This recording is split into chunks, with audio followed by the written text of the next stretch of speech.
بسم الله الرحمن الرحيم. ألف لام را. كتاب أحكمت آياته ثم فصلت من لدن حكيم خبير. ألا تعبدوا إلا الله إنني لكم منه نذير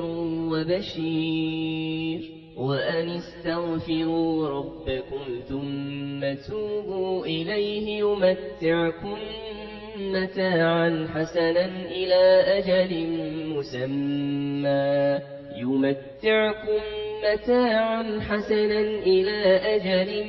مسمى ويؤت كل ذي فضل فضله. وإن تولوا فإني أخاف عليكم عذاب يوم كبير. إلى الله مرجعكم وهو على كل شيء قدير. ألا إنهم يثنون صدورهم ليستخفوا منه. ألا حين يستغشون ثيابهم يعلم ما يسرون وما يعلنون إنه عليم بذات الصدور. وما من دابة في الأرض إلا على الله رزقها ويعلم مستقرها ومستودعها كل في كتاب مبين. وهو الذي خلق السماوات والأرض في 6 أيام وكان عرشه على الماء ليبلوكم أيكم أحسن عملا. ولئن قلت إنكم مبعوثون من بعد الموت ليقولن الذين كفروا إن هذا إلا سحر مبين. ولئن أخرنا عنهم العذاب إلى أمة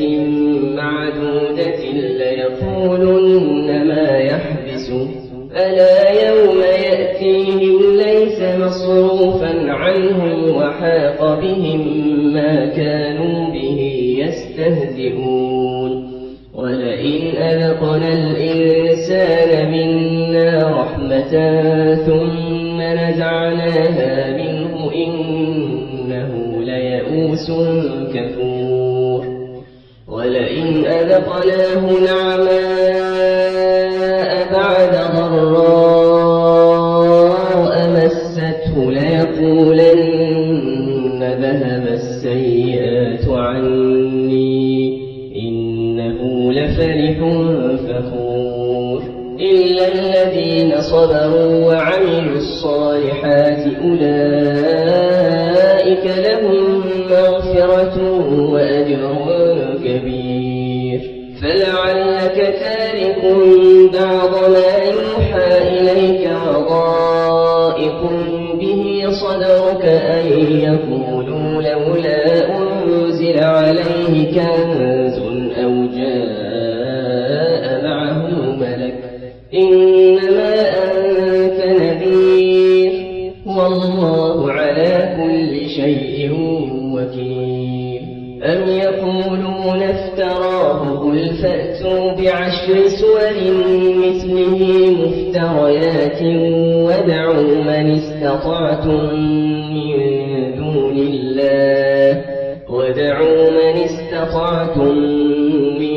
دون الله إن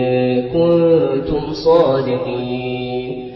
فإن لم يستجيبوا لكم فاعلموا أنما أنزل بعلم الله وأن لا إله إلا هو فهل أنتم مسلمون. من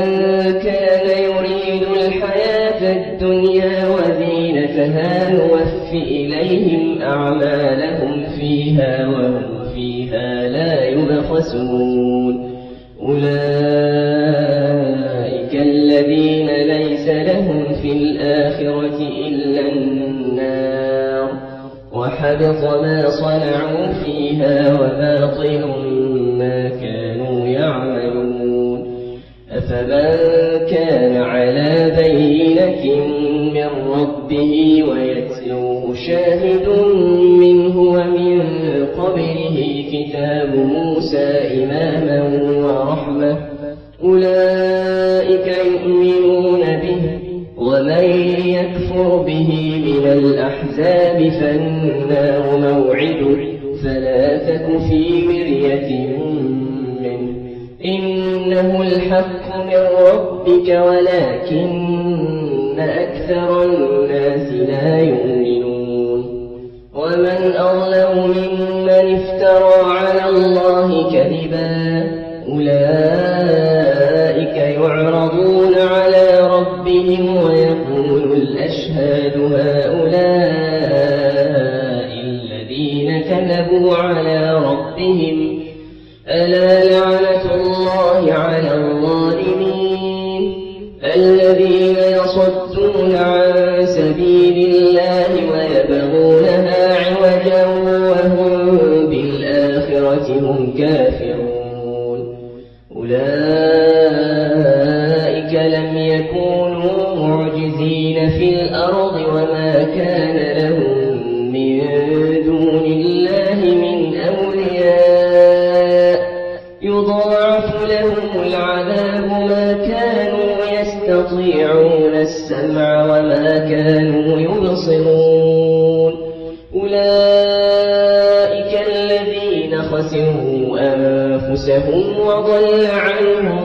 ما كانوا يفترون لا جرم أنهم في الآخرة هم الأخسرون إن الذين آمنوا وعملوا الصالحات وأخبتوا إلى ربهم أولئك أصحاب الجنة هم فيها خالدون مثل الفريقين كالأعمى والأصم والبصير والسميع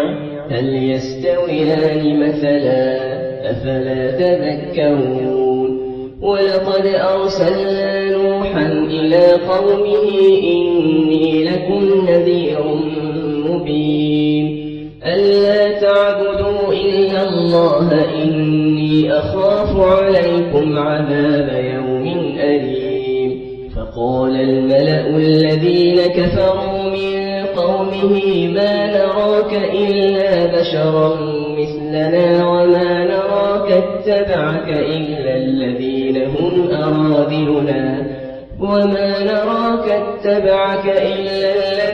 هم أرادلنا بادي الرأي وما نرى لكم علينا من فضل بل نظنكم كاذبين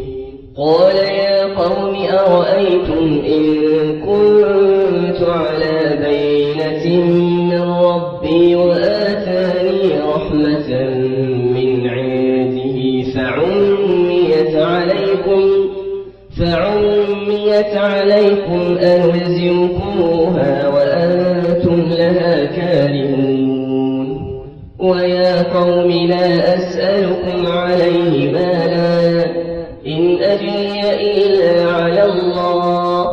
وما أنا بطارد الذين آمنوا إنهم ملاقو ربهم ولكني أراكم قوما تجهلون ويا قوم من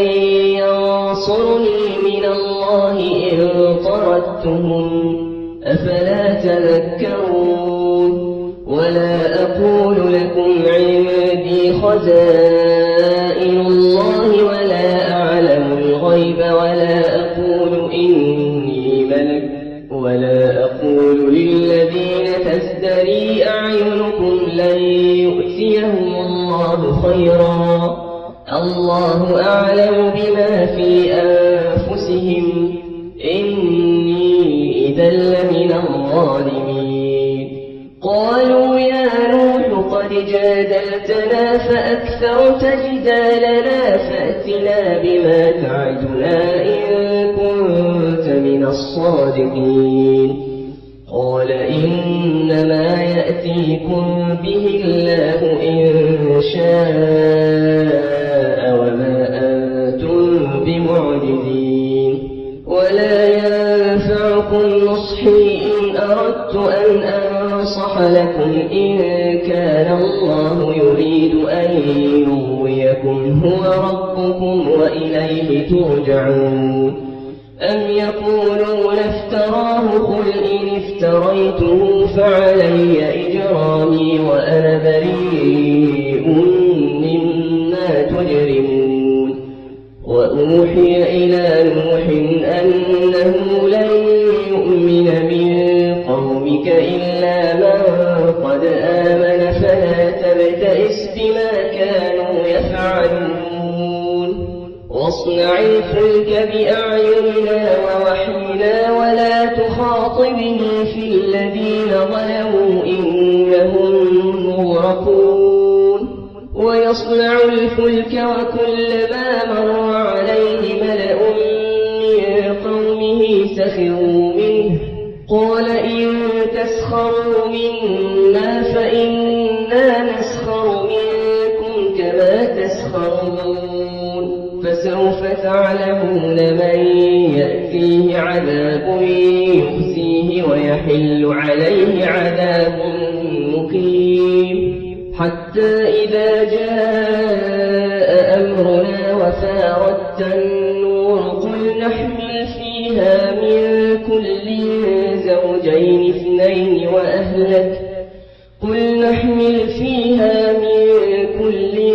زوجين اثنين وأهلك إلا من سبق عليه القول وما آمن معه إلا قليل وقال اركبوا فيها بسم الله مجريها ومرساها إن ربي لغفور رحيم وهي تجري بهم في موج كالجبال ونادى نوح ابنه وكان في معزل يا بني اركب معنا ولا تكن مع الكافرين قال سآوي إلى جبل يعصمني من الماء قال لا عاصم اليوم من أمر الله إلا من رحم وحال بينهما الموج فكان من المغرقين وقيل يا أرض ابلعي ماءك ويا سماء أقلعي وغيض الماء وقضي الأمر واستوت على الجودي وقيل بعدا للقوم الظالمين ونادى نوح ربه فقال رب إن ابني من أهلي وإن وعدك الحق وأنت أحكم الحاكمين قال يا نوح إنه ليس من أهلك إنه عمل غير صالح فلا تسألني ما ليس لك به علم إني أعظك أن تكون من الجاهلين قال رب إني أعوذ بك أن أسألك ما ليس لي به علم وإلا تغفر لي وترحمني أكن من الخاسرين قيل يا نوح اهبط بسلام منا وبركات عليك وعلى ممن معك وأمم سنمتعهم ثم يمسهم منا عذاب أليم تلك من أنباء الغيب نوحيها إليك ما كنت تعلمها أنت ولا قومك من قبل هذا فاصبر إن العاقبة للمتقين وإلى عاد أخاهم هودا قال يا قوم اعبدوا الله ما لكم من إله غيره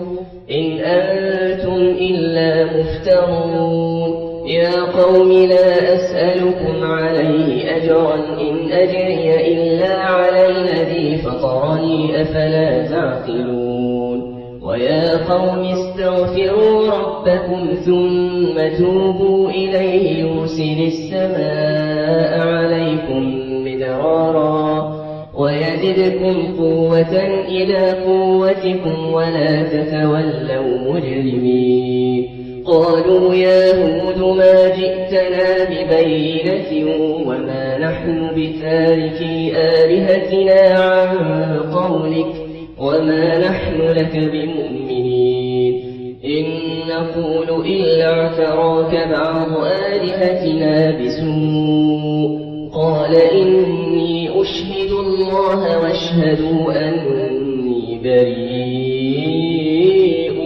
مما تشركون من دونه فكيدوني جميعا ثم لا تنظرون إني توكلت على الله ربي وربكم ما من إلا هو آخذ بناصيتها إن ربي على صراط مستقيم فإن تولوا فقد أبلغتكم ما أرسلت به إليكم ويستخلف ربي قوما غيركم ولا تضرونه شيئا إن ربي على كل شيء حفيظ ولما جاء أمرنا نجينا هودا والذين آمنوا معه برحمة منا ونجيناهم من عذاب غليظ وتلك عاد جحدوا بآيات ربهم وعصوا رسله واتبعوا أمر كل جبار عنيد وأتبعوا في هذه الدنيا لعنة ويوم القيامة ألا إن عادا كفروا ربهم ألا بعدا لعاد قوم هود وإلى ثمود أخاهم صالحا قال يا قوم اعبدوا الله ما لكم من إله غيره هو أنشأكم من الأرض واستعمركم فيها فاستغفروه ثم توبوا إليه إن ربي قريب مجيب قالوا يا صالح قد كنت فينا مرجوا قبل هذا أتنهانا أن نعبد ما يعبد آباؤنا وإننا لفي شك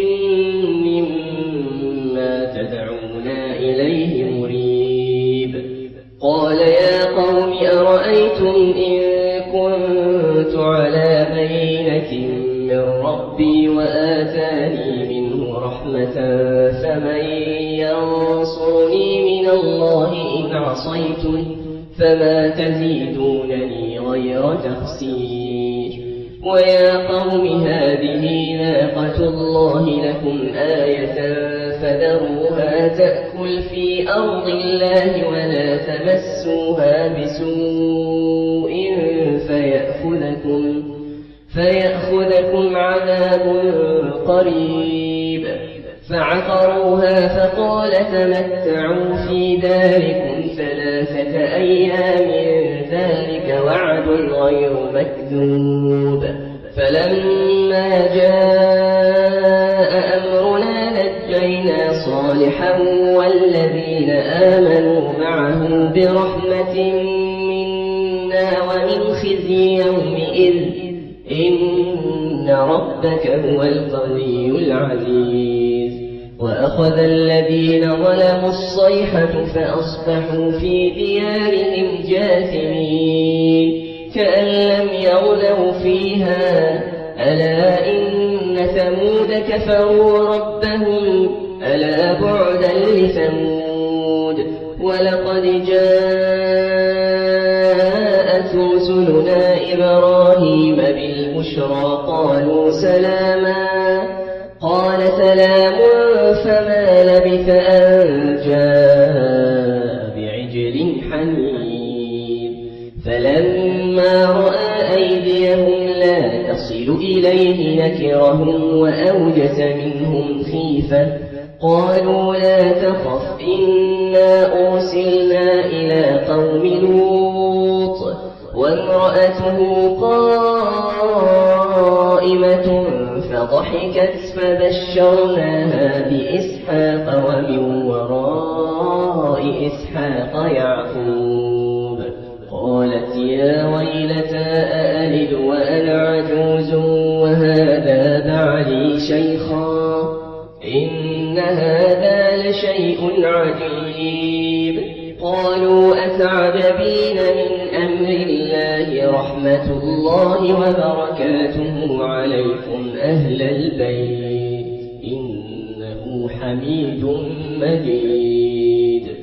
فلما ذهب عن إبراهيم الروع وجاءته البشرى يجادلنا في قوم لوط إن إبراهيم لحليم أواه مريب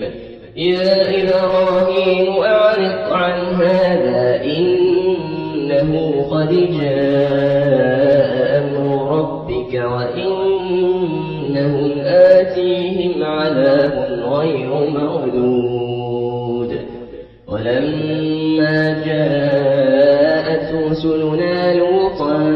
سيء بهم وضاق بهم ذرعا وقال هذا يوم عصيب وجاءه قومه يهرعون إليه ومن قبل كانوا يعملون السيئات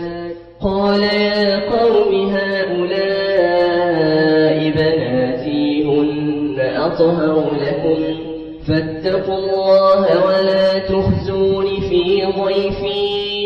أليس منكم رجل رشيد قالوا لقد علمت ما لنا في بناتك من حق وإنك لتعلم ما نريد قال لو أن لي بكم قوة أو آوي إلى ركن شديد قالوا يا لوط إنا رسل ربك لن يصلوا إليك فأسر بأهلك بقطع من الليل ولا يلتفت منكم أحد إلا امرأتك إنه مصيبها ما أصابهم إن موعدهم الصبح أليس الصبح بقريب فلما جاء أمرنا جعلنا عاليها سافلها وأمطرنا عليها حجارة من سجيل منضود مسومة عند ربك وما هي من الظالمين ببعيد وإلى مدين أخاهم شعيبا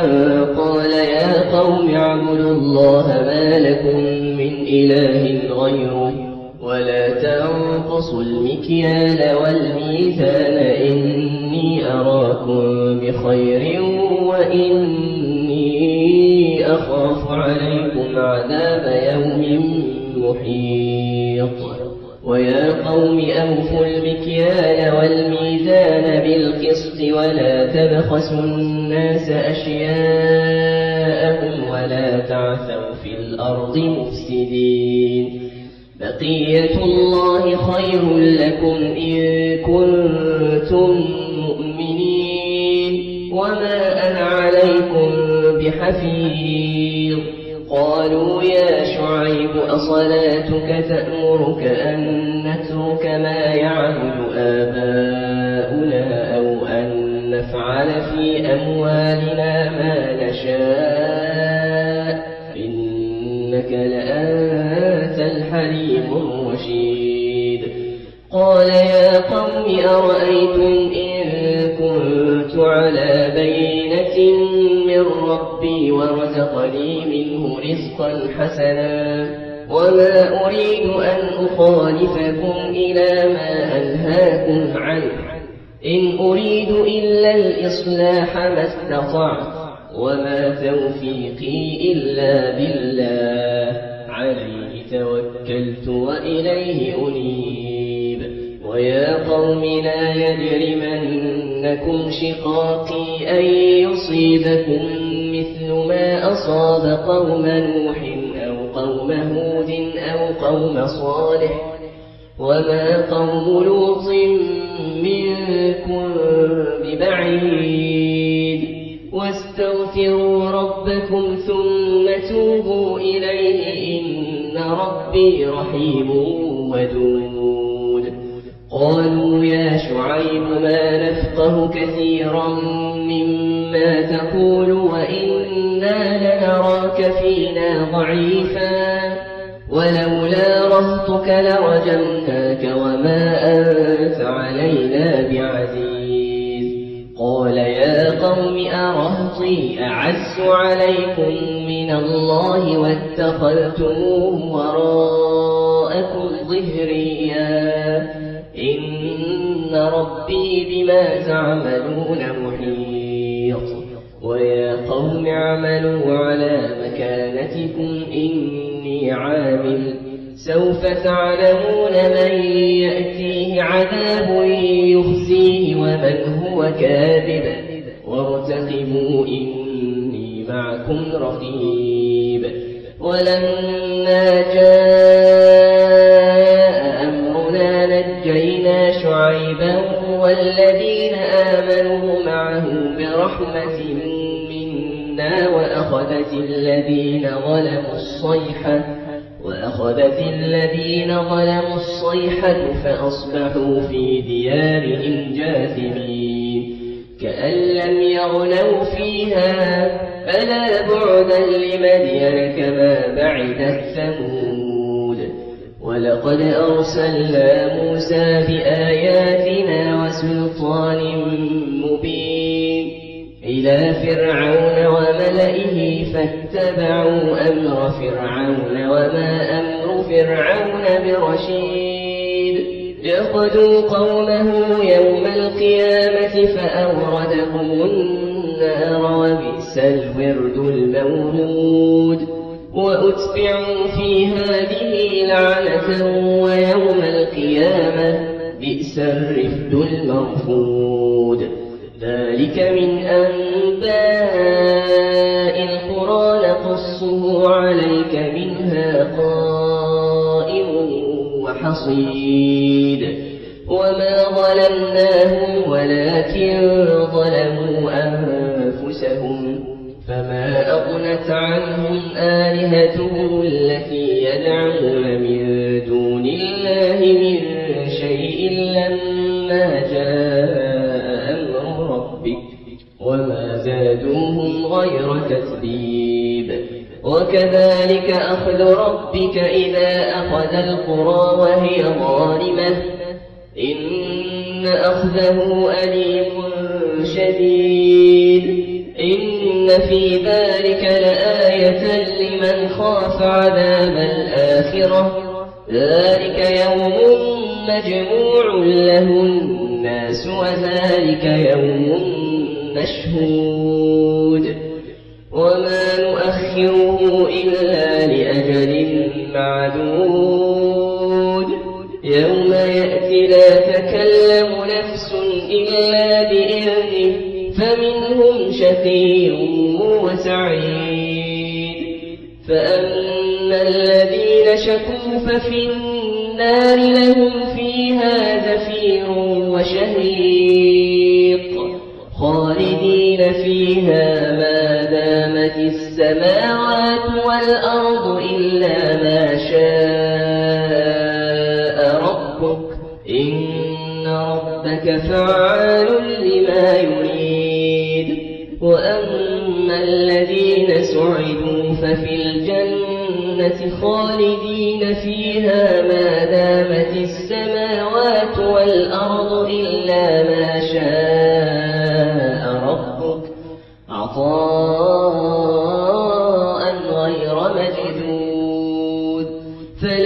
تك في مرية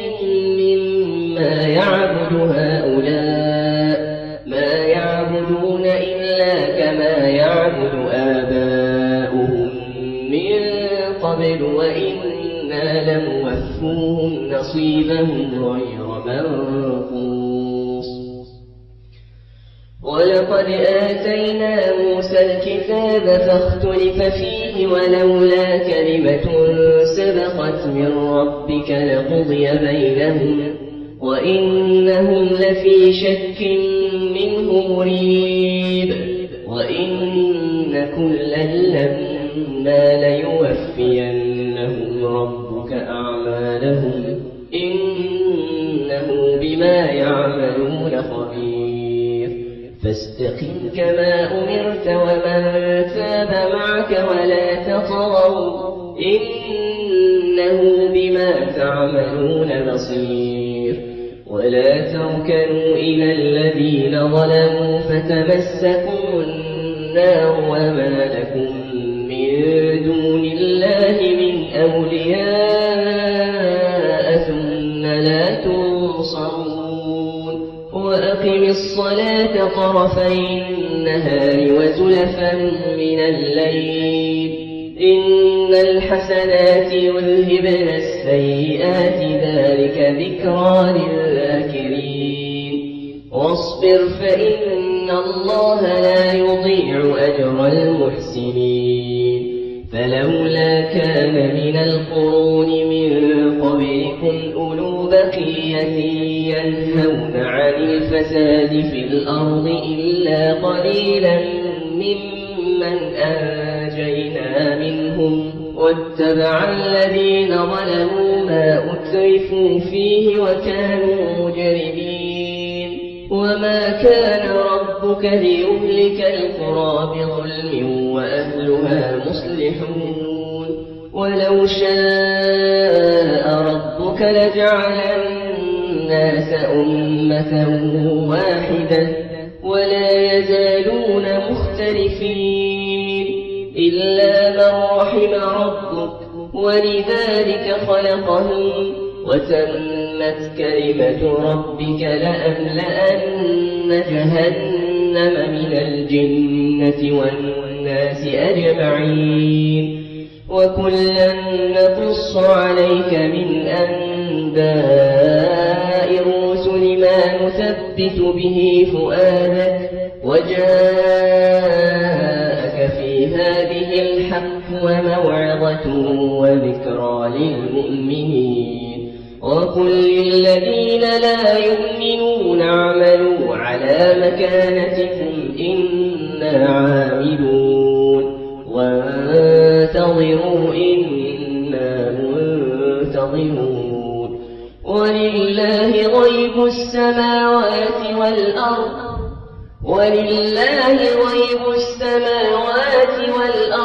وإليه يرجع الأمر كله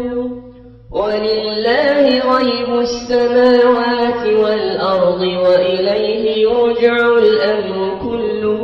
فاعبده وتوكل عليه وما ربك بغافل عما تعملون